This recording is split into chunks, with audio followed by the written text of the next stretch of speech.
9th January 2007.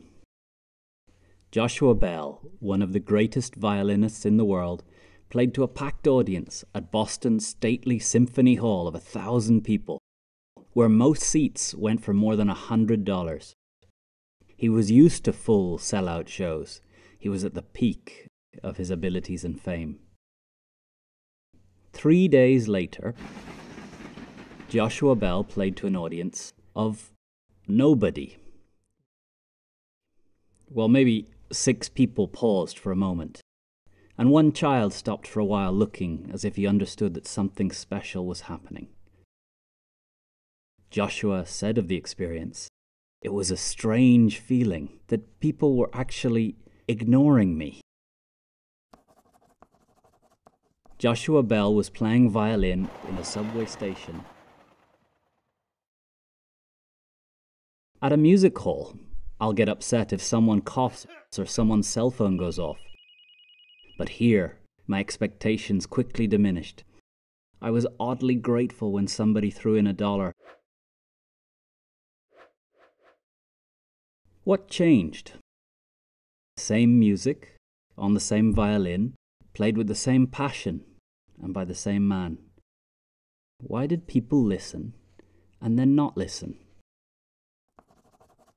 Aristotle would be able to explain. What does it take to persuade people? 2,300 years ago, Aristotle wrote the single most important work on persuasion, Rhetoric, the 3 means of persuasion. Logos, ethos, and pathos. Logos is that the idea makes sense from the audience's point of view. This is usually different from the speaker's point of view, so work needs to be done to make the idea relevant to the worldview, the pains and the challenges of the listeners. A good argument is like good music. Good music follows some rules of composition. Good arguments follow some rules of logic. It makes sense to the audience.